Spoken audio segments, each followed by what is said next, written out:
Assalamualaikum warahmatullahi wabarakatuh. Saya akan menjelaskan mengenai teks laporan hasil observasi. Teks laporan hasil observasi adalah teks yang menjabarkan atau melaporkan hasil pengamatan.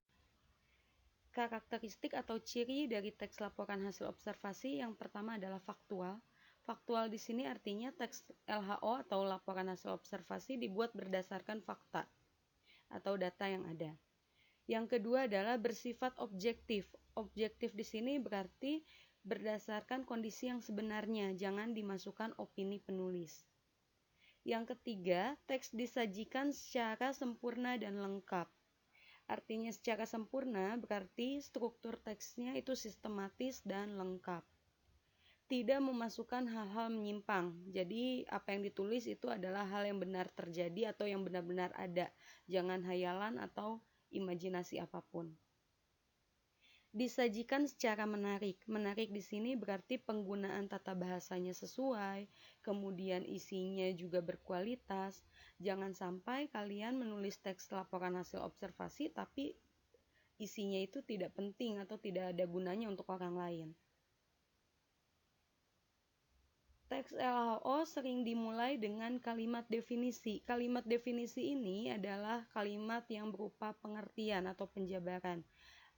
Biasanya kalimat definisi ditandai dengan penggunaan kata adalah, merupakan, yaitu, ialah.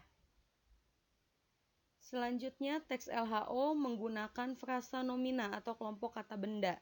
Contoh dari frasa nomina, pohon kelapa, kucing anggora, itu adalah frasa nomina yang menunjukkan benda.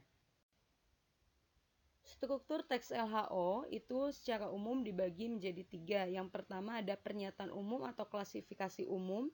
Yang kedua adalah anggota atau aspek yang dilaporkan. Dan yang ketiga adalah simpulan. Simpulan di sini sifatnya opsional. Artinya opsional berarti boleh ada, boleh juga tidak.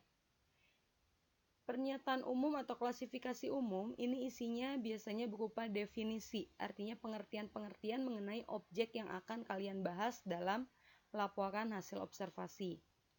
Selanjutnya yang kedua adalah anggota atau aspek yang dilaporkan. Ini adalah penjelasan rinci dari apa yang kalian objek apa yang kalian jelaskan. Selanjutnya, aspek yang dilaporkan itu dapat juga dijabarkan lagi sehingga strukturnya menjadi pernyataan umum, deskripsi bagian, deskripsi manfaat, dan simpulan. Deskripsi bagian dan deskripsi manfaat ini sama juga dengan anggota atau aspek yang dilaporkan. Misal begini, ketika kalian ingin membuat teks LHO mengenai pohon kelapa, pernyataan umumnya berarti kalian jelaskan pengertian pohon kelapa. Misal, pohon kelapa merupakan tanaman yang dapat tumbuh di mana saja. Tanaman ini juga dikenal dengan tanaman 1000 manfaat. Itu untuk pernyataan umum. Kemudian deskripsi bagian, kalian bisa menjelaskan bagian-bagian dari tanaman kelapa itu. Jadi misalnya batangnya bentuknya bagaimana, kalian jelaskan daunnya seperti apa, buahnya bagaimana. Di deskripsi manfaat, kalian bisa menyebutkan manfaat-manfaatnya. Batangnya dapat digunakan untuk apa, kemudian buahnya untuk apa, daunnya untuk apa. Dan terakhir simpulan, ini penutup bisa juga rangkuman, bisa juga saran. Dan